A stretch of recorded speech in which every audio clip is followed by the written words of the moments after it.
A Taliban spokesperson said more than 2,400 people were killed in the 6.3 magnitude earthquake. Oduu angafootatiin eegala. Profeesar Biraanuu Naggaan dhimma barnoota irratti qooda fudhattoota waliin mari'achuudhaaf Gaambeellaa galanii jiru jedhame. Bal'ina odeessa kanaa qopheeffannee jirra. Kan isin biraan geenyu ni ta'a. Odeessa keenya kan biraatiin hundeessaa fi abbaa mul'ataa waldaa kiristaanaa ifa fayyinaa kan ta'e ergamaa Geetahuun immoo gama tajaajila isaatti baay'ooliin keenya eebbifamnee jirra. Egaa waldaa kiristaanaa kana keessatti dinqiiwwan adda addaa yeroowwan garaagaraatti raawwatamaa kan tures yoo ta'u, tibbinansi dinqii ajaa'ibsaan tokko raawwatamee jira. Maalidha kan jedhu bal'ina odeessa keenyaan qabannee jirra. Kan isin biraan geenyu ni ta'a. Odeessa keenya kan biraatiin Alilaa Diroonii godina Horroo Guduruu Wallaggaa aanaalee Abaaboo Guduruu fi Kombolchaatti raawwatamee lubbuun namoota 12 ol darbuun ibsamee jira. Bal'ina odeessa kanaa qopheeffannee jirra. Kan isin biraan geenyu ni ta'a.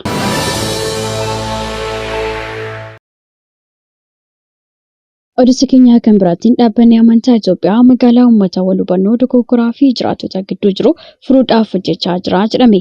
Bal'ina odeessa kanaa qabannee jirra. Kan isin biraan geenyu ni ta'a. Odeessa keenya kan biraatiin kirkirri lafaa torbee keessatti yeroo lama Afgaanistaan rukutee jedhamee jira.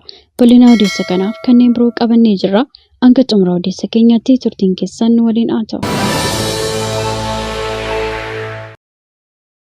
Nagaa fi araarri Kiristoos bakka jirtanitti hunduma keessaniif haa baay'atu. Akkam jirtu daawwattoota Kiristiyaan Miidiyaa. Odeessa wayitaawaa yeroo kanaaf isiniif qindeeffannee isin biraan ga'uuf qabannee dhiyaanneerra. Hamma xumura qophii keenyaatti wajjin turaan affeerraa keenya. Yeroo jalqabaaf gara chaanaalii kanaatti kan dhuftan subscribe gochuudhaan mallattoo beelii sana fuulduratti isinii ba'u ala tokko gadi tuquun ol kan jettu irra kaawwachuu hin dagatina. Kana gochuu keessaniin odeeffannoowwan kiristiyaanummaa fi biyya keenya laallatan wayitaa addunyaarraa walitti qabaman kallattiidhaan akka isin naqqabaniif isin gargaara. Yaada keessan koomentii irratti nu qooda. Like share gochuudhaanis guddina chaanaalii keenyaa keessatti ga'ee keessan ba'a. Kallattiidhaan gara odeessa keenyaatti wal wajjin hadabarru.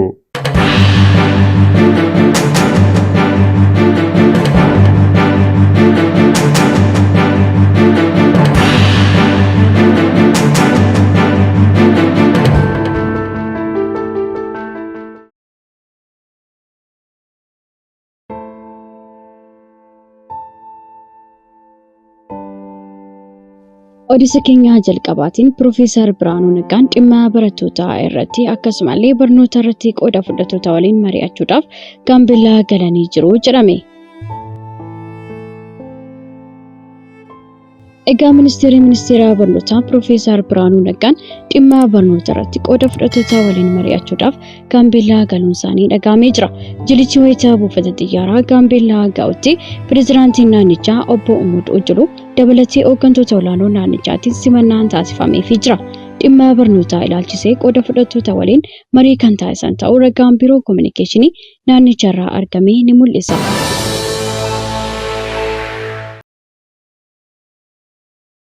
Odeessa keenya itti aanuun hundeessaa fi abbaa mul'ataa waldaa kiristaanaa ifa fayyinaa kan ta'e ergamaa Geetahuun Imiruu gama tajaajila isaaniitiin baay'ooliin itti eebbifamanii jiru. Gooftaan keenya Yesuus Kiristoos tajaajiltoota dibeenuuf kaasee fi dinqiiwwan adda addaa ittiin hojjechaa jiru keessaa ergamaa Geetahuun Imiruu isa tokkos yoo ta'u nama dibanni Waaqayyoo irra jirudha.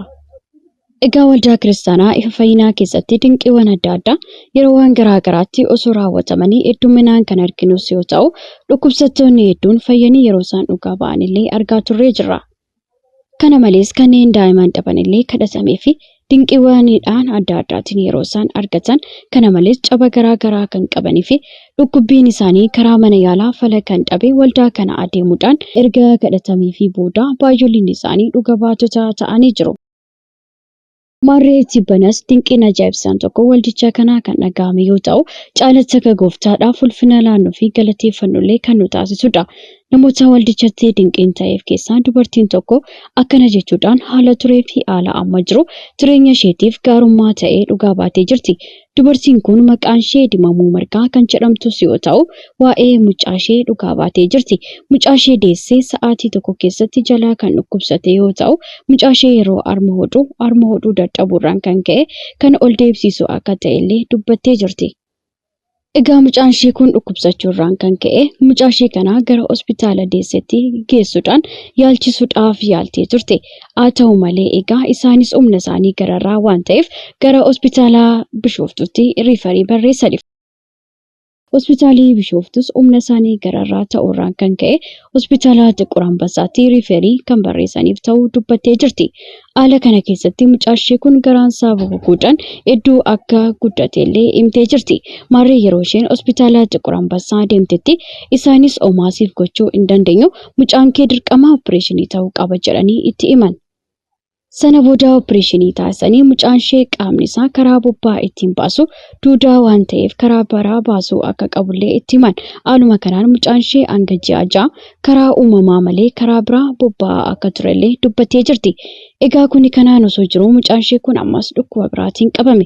Dhukkubichis egaa mataasaa kan mammadeesse yoo ta'u mataansaa akka jirutti mammadaa'ee akka turellee dubbatte.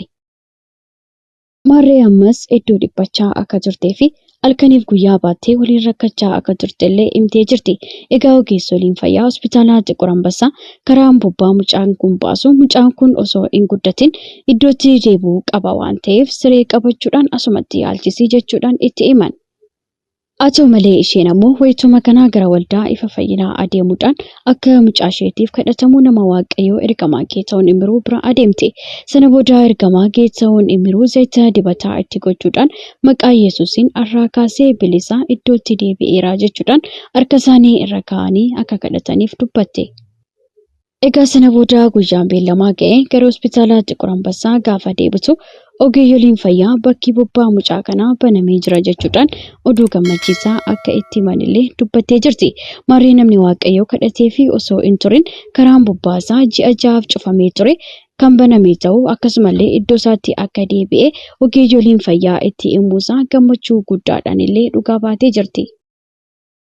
Egaa amantoota Waaqayyoof wanti dadhabamuu hin jiru waan ta'eef kun ammoo dinqii hojii harka Waaqayyooti. Ulfinicha Waaqayyoo haa fudhatu jechuu jaallanna. Odeessa keenya itti aanuun alilaa diroonii godina Horroo Guduruu Wallaggaa aanaalee Abaaboo Guduruu fi Kumbolchaatti raawwatamee lubbuun namoota 12 darbuun himamee jira. Naannoo Oromiyaa godina Horroo Guduruu Wallaggaa aanaalee Abaaboo Guduruu fi Kumbolchaatti alillaa qilleensarraa yookaan diroonii sanbataa fi dilbata darbee guyyoottan ayyaanni Irreechaa magaalaa Finfinnee fi Bishooftuutti kabajamaa ture irratti raawwatamee lubbuun namoota 12 olii darbu jiraattonni himanii jiru. Jiraataan Abaaboo Guduruu Addis Istaandaard dubbisee akka himetti aanicha keessa bakka marfataa Makonnin jedhamutti sanbata yookaan onkoloolessaa 7 bara 2023 lolaa hidhattoota waraanaa bilisummaa Oromoo fi humnoota mootummaa gidduutti adeemsifamaa ture gidduutti ganama sa'aatii 5:00 alillaa diroonii mootummaan raawwateen jiraattonni aanichaa 7 du'uu himeetiin jira. Egaa dhimmumaa wal qabatuun aanaa ollaa Abaaboo Guduruu kan taate Kumbolchaatti jiraataa kaachii kan ta'e Addis Istaandaard dubbisee akka itti himetti wal waraansa hidhattoota gama lamaanuu adeemsifamaa ture itti fuudhaan guyyaa itti aanu yookaan dilbataa onkoloolessaa 8 waaree boodaan sa'aatii 10:00 alillaa diroonii mootummaan Itoophiyaa iddoo addaa laga Kumbolchaa jedhamutti raawwateen lubbuun namoota 5 battalumaa yoo darbu namoota 3 miidhaan ulfaataa qaqqabe hospitaala Kumbolchaatti yaalamaa jiraachuun gabaafamee jira. Maatii gadi muddateef jajjabina hawwina.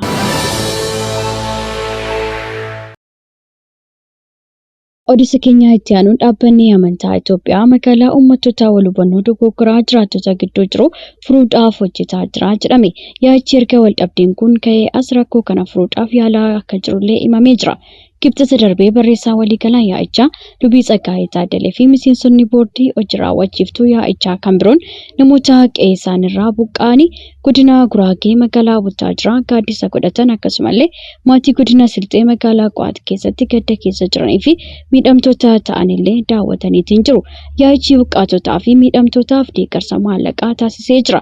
Barreessaa waliigalaa yaa'ichaa dhaabbilee amantaa Itoophiyaa obbo Tsaggaayee Taaddalee rakkoon kun marii fi aadaa gamtaa kana dura tureen furmaata argachuu qaballee jechuudhaan dubbataniitiin jiru. Itti dabaluudhaanis fedhii hawaasa waliin jiraachuu malee gargar ba'uu akka hin qabne hubachuu dandeenyallee jechuudhaan himanii jiru. Barreessaa waliigalaa kun jiraattota naannoo waggootaan kabajan akka jiraatan eeranii jiru. Wantoonni walitti bu'iinsa uumuu danda'an ammeessuu dhiisan tokkummaa cimsuu irratti mari'achuudhaaf qophii ta'uu beeksisanii jiru. Daawwannaa kana booda abbootiin amantaa waliin mari'atan gaggeeffamaa kan jiru. Marii kana keessatti sirni buqqaatonni gara ganda isaaniitti deebi'u, mootummaa naannoo buqqaatota nageenyaa jireenyaa fi qabeenyaa itti kennuu fi bakka namoonni yakka raawwatan seeratti dhiyaachuu qaban akka jiraatullee himanii jiru. Egaa yaa'ii yookaan ammoo haasaa yaa'ii dhaabbilee amantaa Itoophiyaa kamisa dhufu akka gaggeeffamu fuula marsariitii hawaasummaa isaanii irratti beeksisanii jiru. Oduu keenya itti aanuun kirkirri lafaa torbee keessatti yeroo lama Afgaanistaaniin rukutee jedhame. Afgaanistaan sanbata kirkira lafaa magnituudii 6.3 ta'ee rukutamtee kan turte yoo ta'u, guyyoota muraasaan booda ammas kirkirri lafaa mudachuudhaan miidhaa geessisuun dhaga'ame. Kirkirri lafaa inni lammataan kun roobii darbee bariisaa raawwates jedhamee jira. Kirkira lafaa isa jalqabaa namoota 1,000 ol kan du'an yoo ta'u, safarri kirkira lafaa inni lammataan ammoo jalqabaa wixinee akka gabaafamee ta'ee jira. Egaa kirkirri lafaa inni jalqabaa namoota 100,000 ol kan miidhe yoo ta'an kan ajjeese ta'us, safarri kirkira lafaa inni lammataan ammoo jalqabaa qixa kanaa akka ta'ellee gabaafamee jira. Giddugalli balaa kanaa magaalaa Eeraatirraa gara kaabaatti kiiloomeetira 28 fagaataas jedhamee jira. Balaa kirkira lafaa kanaan miidhaa qaqqabeen ammatti ifa kan hin taane ta'us, hedduun namaa balaa kirkira lafaa kanaa sanbata xiqqaa manneen jala akkasumallee giddoolee garaagaraa mancaatti uumee jira jedhame. Hanqinni nyaataa, uffataa, qorraa fi dhiyeessaaleen garaagaraa mudatee jiras jedhame. Balaa kirkira lafaa inni jalqabaa sanbata xiqqaa kun mudate magaalaa Eeraat jedhamturraa fageenya kiiloomeetira 40 irratti ganda baadiyyaa irratti akka argamu himamee jira. Naannichatti manneen ijaaramanii jiran hedduun jaboo waan hin taaneef kirkira lafaa kanaan manca'uu suuraaleen naannichaa ba'an mul'isanii jiru. Afgaanistaan biyya balaan kirkira lafaa irra deddeebuudhaan mudatu yoo ta'u, keessumaa naannoo gareen Hiduu jedhamutti mudateetiin jira. Egaa sababni isaa ammoo bakka wal argaa Yuurooniyaa fi Indiyaa TikTokin pileet waan ta'eefidha jechuudhaan ogeeyyiin yaada isaanii kaa'anii jiru.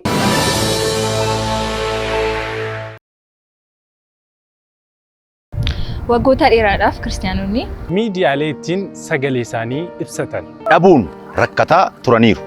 Bari'uun waan hin oolleef maarree kunoo Kiristiyaan miidiyaa sagalee nuuf ta'aa jira. Kanaaf miidiyaa haqaa odeeffannoo dhugaadhaaf wayitaawaa yuutuubii Kiristaan miidiyaa subscribe, like, share godhaa. warra sagalee dhabaniif sagalee ni taana. Yesuus fayyisaadha.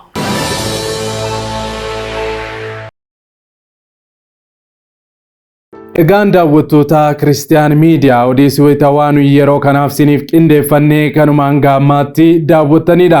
Waan daawwattaniif ulfaadha. Yeroo jalqabaaf yookaan qophii keenya walakkaatti gara chaanaalii keenyaatti kan dabalamtan subscribe gochuu fi mallattoo beelii sana fuulduratti sinii bawwaala tokko gadi tuquun ol kan jettu irra kaawwachuu hin dagatina.